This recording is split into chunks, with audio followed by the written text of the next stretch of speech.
Hey everybody, this is James Pelton. I hope you're having a good Tuesday. This is really fun for me. I'm having on today Joe, who's a member of my audience. He's been a subscriber for a long time. He took advantage of, I opened up my scheduling link to just spend 10 minutes praying with, people in my community, people, subscribers, people in my audience. And so I've got to know Joe pretty well through that. And so just wanted to bring him on to kind of talk about his auditing services that he offers. So before we introduce Joe and just kind of talk through what it is that he does, the reason that I think that this is potentially a good idea for people is because a lot of projects when they're starting out, one of the most common things I always ask, hey, do you have an audit? Do you have some kind of an audit or something like that? And usually people say, no, they're too expensive. I can't do that. I can't get an audit, anything like that. So that's where people like Joe can come in and really help you out when you're first getting started. Because obviously, Certic is going to charge quite a bit. I think it's 6K a smart contract. So if you have 3 smart contracts, it's going to cost you 18K to use Certic. And again, that's just cost prohibitive for a lot of people when they're starting out. Joe, he's not going to have quite the badge that Certic does. People, might not have heard of him as much, but it's going to be a lot cheaper. And it's still a good way for him to just look through your smart contracts and just for you to be able to tell someone, hey, we've had someone look through our contracts, that we're not a honeypot. We don't have a back door where somebody can empty the whole contract, things like that. And you don't have to look through the code yourself. So that's amazing as well. So as we're getting going, please hit the like button. Appreciate that. Let's turn it over to Joe. Joe, can you start us off? Just a little quick introduction of yourself, little bit of your background. Yeah, sure. Hi, everybody. My name is Joe Dakwa.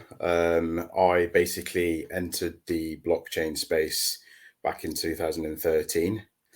I was introduced by a close friend of mine, and I started out just by mining, basically, mining Bitcoin. And we got in touch with a cloud service provider and just started doing basic mining that way. And then as I started to get to grips with Bitcoin and how it programmatically worked, I started to dive a little bit deeper into it. Eventually, consulting across a number of sectors, including like law and property, because what a lot of companies started to do was take advantage of Ethereum and tokenizing assets and things like that. So I started to speak to a lot of like lawyers, solicitors, business owners that wanted to like really branch out into this space. And that was off of the back of mainly reading the Ethereum yellow paper for me, so really understanding that. And I kind of saw a lot happen in between 2013 up until 2017 when we saw the ICO crisis, and shall I call it that? But yeah, there was like a big frenzy towards ICOs, and then we saw like certain legislation come out, and there wasn't that much clarity on what the difference was between security tokens and utility tokens, and I was helping people sort of clarify what that looks like, perhaps. And then I started to advise on a number of investment funds, one being based out of Australia, that was a crypto fund.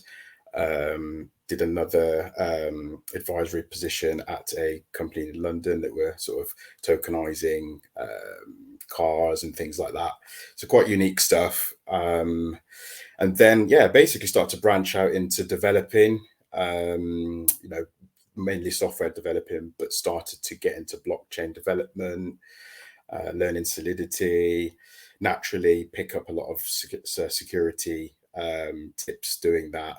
And yeah, basically that's where I am now, sort of really branched out into a deeper understanding of the EVM and how smart contracts work programmatically, basically. So yeah, quite exciting times.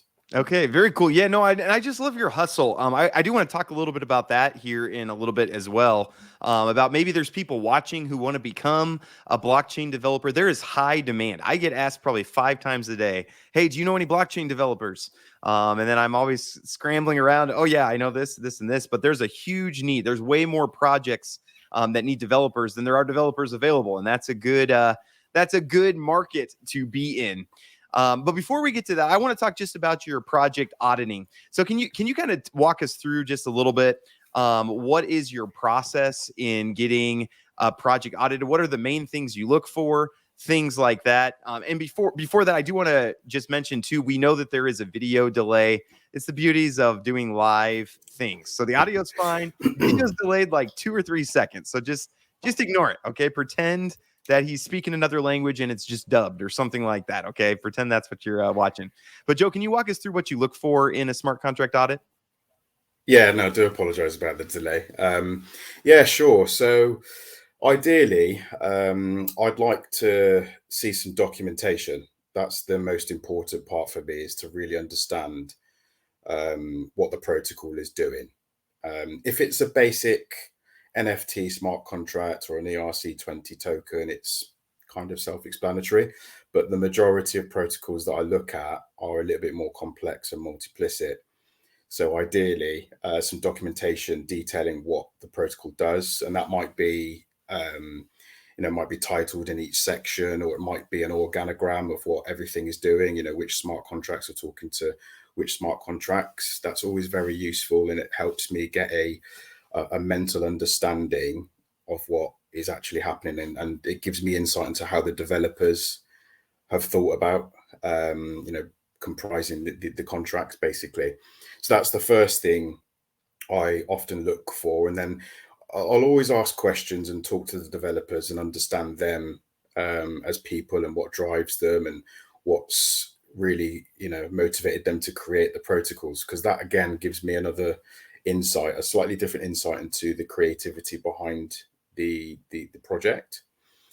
And then, of course, I like to get into the code itself, and that's basically just a manual review where I'll scan the contract line by line, looking for things that I think might stand out for me as an auditor, and then I'll dive back into the docs. So I'll go back into the documentation, because more often than not, the documentation needs auditing.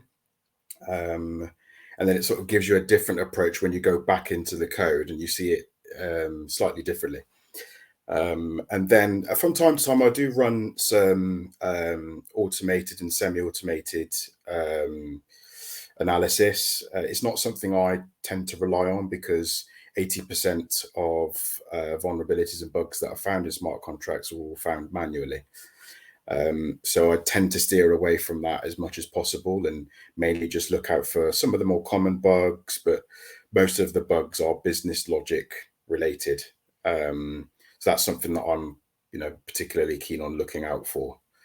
But in all, that's my process, really. It's not too complex. I like to stay in constant communication with the developers and ask a lot of questions. I think that's really important.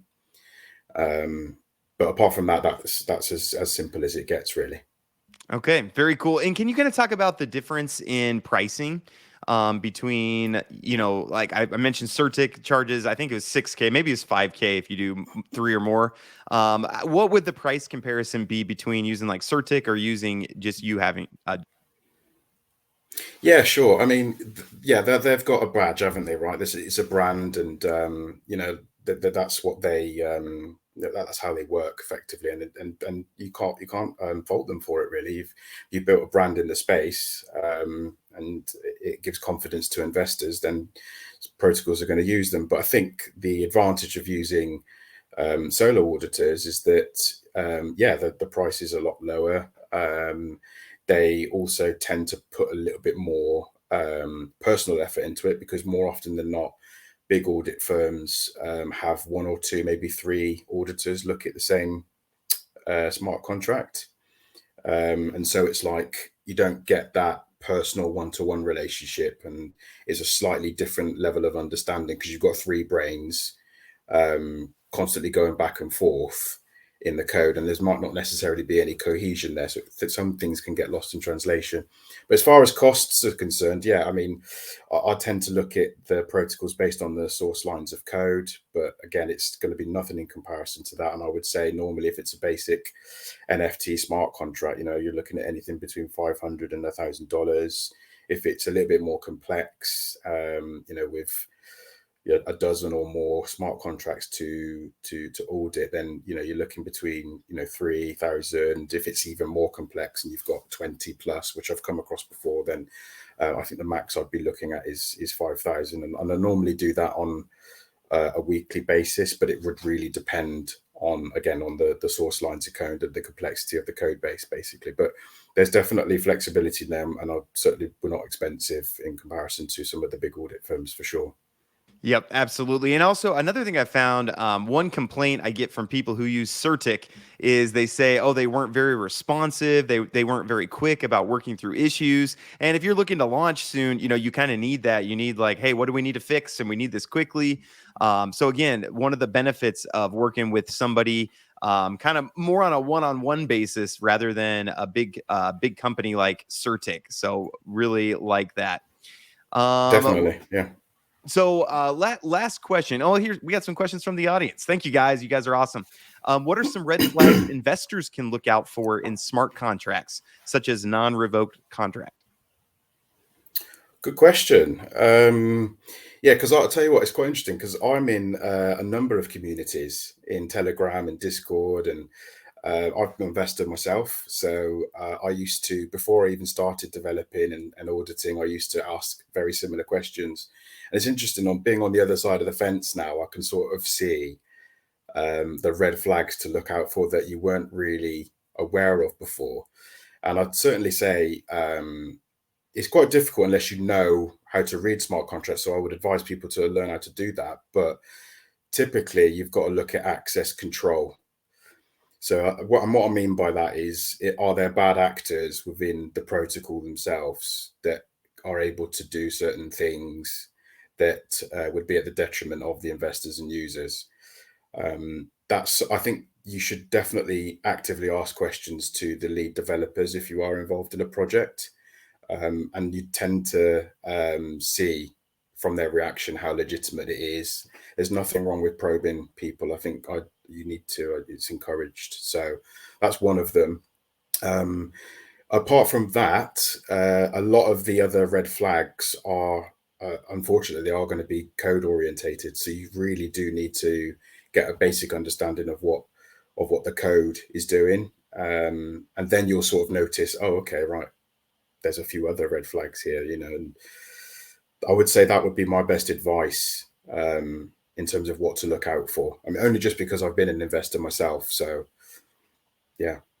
Yeah, and it's very very advantageous to have a auditor who is an investor also, because yeah, again, they know what's going to be important to people, what people are looking for. They know what has burned us in the past. These audits have kind of grown over time, where you kind of learn more and more things that you need to look out for as time goes on. So really Oh, appreciate that. definitely. Yeah, there's lots of things you get to grips with in terms of noticing what the red flags are, for sure. And it just comes with a little bit of experience. And unfortunately, sometimes you kind of have to get a little bit burned. We've all been there, rug pulls and all of the other excuses that come under the sun. But yeah, I think certain people go through that to make the decision making and the process a lot easier for newer investors, basically. Okay, very good. So last question before well, we got more questions coming in. How long have you been involved in the DeFi space? What was your first investment in this space? I've been involved in DeFi right from the beginning. So when we saw the DeFi summer take off, I was investing in protocols like Beefy Finance, and there was a bunch of others as well that, for example, Andre from Phantom launched that I was involved in, and I think James and I will probably be familiar with the likes of Drip. That was one of my first investments. What else is there? There's Strong. I was involved in Strong. So all the Strong good and Strong ones. Block, all the good ones. Yeah, definitely. But yeah, I've been involved in DeFi since its inception, really.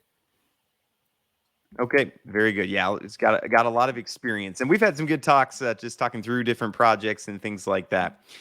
So maybe last question on the auditing side. Then I do want to talk a little bit about programming. But if there's people watching, project founders watching, potential project founders watching, what's the best way for them to get in touch with you if they would like to do an audit for themselves? Yeah, sure. I think the best way is just to DM me on Twitter. I often have lots of conversations with founders and and protocols that way. So it's probably the easiest way to get hold of me. I'll kindly ask James to share my handle with everybody that is interested. So that would be the best way to get hold of me. Yep. So I just put that in the chat, so you can shoot him a DM. And also, if you're not, go ahead and hop on his Twitter and follow him. Again, getting that follower count up and stuff like this. Again, my goal is just to help people in my community. So I really appreciate Joe and his hustle. Getting into blockchain programming, starting his auditing, things like that. So just want to help get exposure to that. So that's why we're doing this video. But yeah, even if you're not a project founder or anything like that, just hop on his Twitter and give him a follow. When you see him post out stuff, retweet it, things like that. That will all help. Before we wrap up, I would like to talk a little bit about your programming journey. How difficult is it? So you were a traditional programmer before, correct?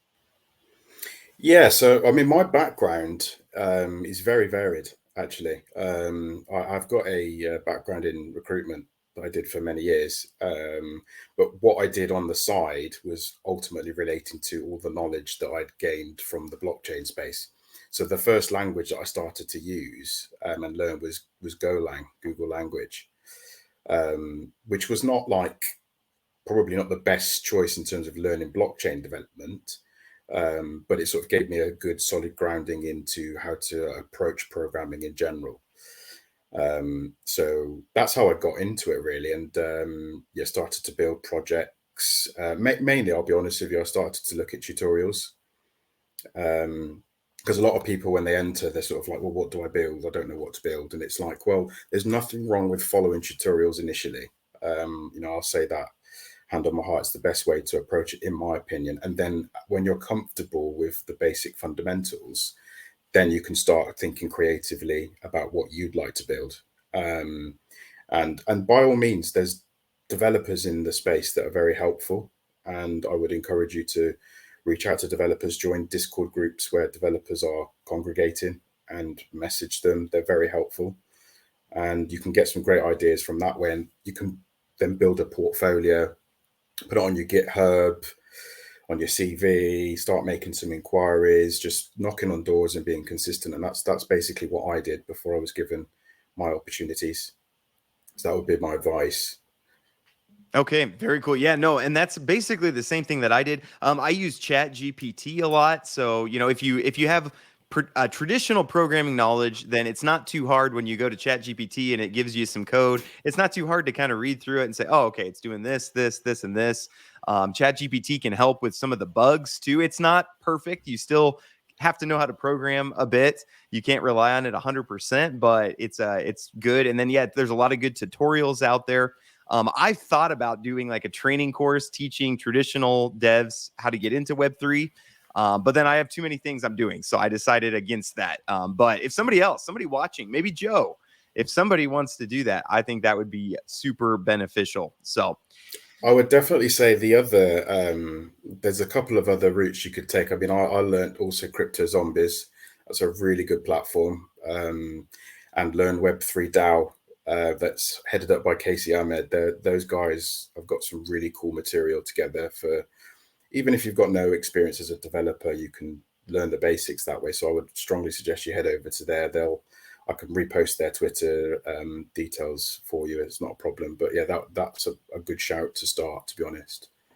Yep, totally agree. I was on Crypto Zombies quite a bit. Their community too, not just the course, but they have a pretty big community that's able to answer. You'll find in programming, usually you run into things that the tutorials don't cover. And so then that's when you need a big community to kind of help you work through those things. So awesome. Yeah. Well, hey, I want to encourage anyone watching, if you want to improve your financial situation, one way to do it is investments. Obviously, that's what my channel is mainly focused on. Is we take some money, we put it into this, we put it into this, we put it into this, and hopefully the goal is your financial journey goes forward. But another way is doing what Joe's doing, where he's creating businesses.